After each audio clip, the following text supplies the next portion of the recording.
We are taking a look at a fable called The Hollow Healer. Oh, very interesting. It is from a book called Owl's Fables, Tales You Wish Weren't True by Nocturne Owl.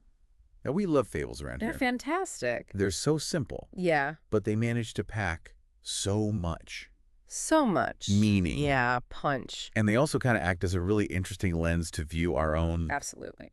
like, modern-day struggles and problems. Yeah. And so this one, The Hollow Healer, I think is going to be a really This one. intriguing one to unpack. So to kind of set the stage, we have this village, right? Okay. It's nestled perfectly between two rivers almost. Idyllic. Yeah, like a postcard. Absolutely. Like a Thomas Kincaid painting or something. Yeah. Super idyllic. And at the heart of this village is this grand hall of menders. Oh, wow. And these menders are basically healers, right? So anyone in need in this village can go to this hall of menders and be healed of any ailment that they might have. That's a setup. Right. Sounds pretty good. That sounds like a pretty good deal. Sign me up. But here's the thing. The payment, Oh, there's always a catch, right? there's always a catch. There's gotta be. The payment that these menders require is not in like Right. gold or, Barter. goods or services or anything like that. They want you to keep a lamp lit outside the hall.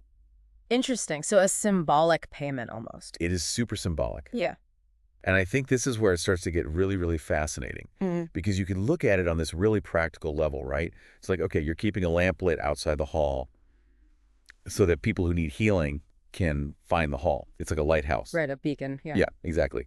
But I think it goes even deeper than that Yeah. because light in storytelling Absolutely. so often represents hope Yes. and guidance and even like knowledge. It dispels the darkness. And exactly. Mm. And so when you look at it through that lens, it's like, oh, so not only are you providing practical light so that people can physically find their way to healing, Yeah.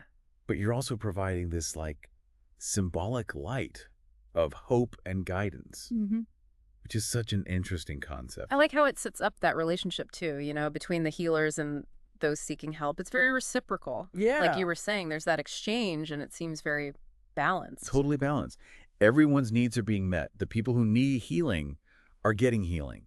The healers are getting this like beacon of gratitude Yeah. outside their hall, which is like a really beautiful image when you think about it. It also speaks to a larger idea of community, Yeah. right? Like everyone has a role to play, however small. Yeah, it's like maintaining the very systems Exactly. that keep us going. That we all benefit from. Right. And it's like, think about if there were no like traffic lights in a city. Oh my God. If everyone was just driving around doing their own thing, it would be total chaos. But there's this system in place that keeps everyone safe because we all agree to abide by it. Absolutely. It's that unspoken agreement. Yeah. The social contract we all have. Right. Until, of course, someone comes in and, Disrupts it. messes Yeah. with the system. And that's exactly what happens in this fable. Enter the whisper. Oh boy. Right. So we don't know where this whisper comes from. Mysterious. Yeah, it's very mysterious. But it starts spreading through the village. What's it saying? It's basically sowing these seeds of doubt and selfishness. Like it'll say things like, why burn our oil for another? The strong should stand and the weak should fall. Wow. So it's really playing on like fear and scarcity. Yes. And it's like, Fusion. totally. Suddenly helping others doesn't seem like this, Right. like shared responsibility anymore.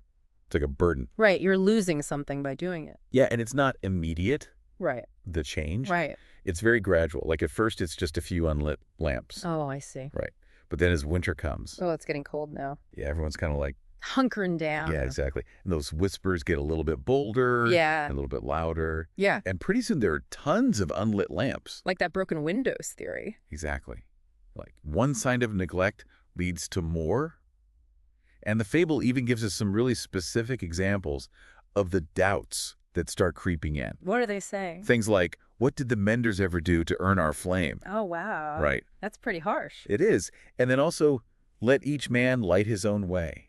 Oh, so individualism over community. Exactly. And it's interesting because these arguments almost sound like Yeah. things you might hear today, like against social safety nets or, Sure. universal health care. Or even just like community initiatives. Exactly. Yeah. And it's like, it really starts to isolate people. It breaks down that sense of Yeah, that sense of shared responsibility. Yeah. And as you can imagine, things start to fall apart in the village. How so? Well, the menders, their abilities start to weaken. Because they're not getting that symbolic. They're not getting that light, Right. that gratitude, that hope. And even their tools start to fail. Oh, no. The herbs lose their potency. It's like their powers are fading. Fading. And of course, the hall itself falls dark. Wow. Because no one's keeping the lamps lit. It's almost like a physical manifestation of what's happening to the community. Totally. Yeah. It's this visual metaphor for how neglecting the common good ultimately hurts everyone. And then guess what happens? Oh, this can't be good. Sickness hits the village. No. First, it's the baker's child. Oh. Then the cobbler gets sick. And then the village elder. Wow. So it's spreading. And there's this growing sense of dread and panic. Rightfully so. Yeah, absolutely. Yeah.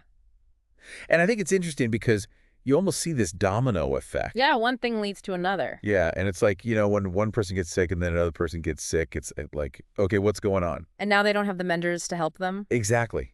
Because the menders are weakened. Right. Their hall is dark. It's like they've been forgotten. Yeah. And it's so ironic because now the villagers, they retreat to their homes. They're scared. Yeah, they're hoarding their individual lights. Oh, trying to protect themselves. But it offers them no real protection. It's like they've missed the point. They have. It's like that classic tragedy of the commons. Right. They focus so much on the individual Yeah. that they depleted the very resource that everyone needed. Totally. And this is when that whisper comes back. But it's not a whisper anymore. It's like this suffocating presence, and it says, light only for yourself is no light at all.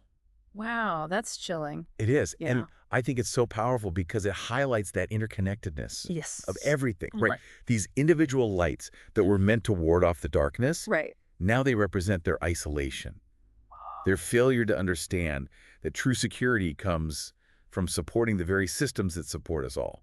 They're alone in the darkness? Totally alone. Yeah. And the ending of the fable is brutal.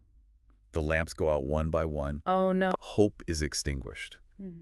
And it really makes you think, what are the lights that we need to keep burning in our own lives? That's the question, isn't it? What are those essential things that we sometimes take for granted? That we need to show gratitude for. Yeah. Is it healthcare workers? Is it teachers? Yeah. Is it artists?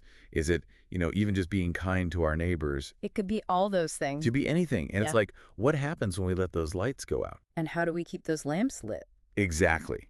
Because I think what this fable is really trying to tell us is that neglecting those things, even in seemingly small ways, can have consequences that are far greater than we can even imagine. It's a powerful message for sure, and one that we need to keep in mind as we navigate the complexities of our own world. Absolutely. So next time you see someone doing something good for their community, no matter how small, Yeah. take a moment to appreciate them, thank them, support them, because they might just be keeping the darkness at bay. And that's something we all benefit from. Exactly. All right, that's our deep dive for today. That was a good one. Until next time. See ya.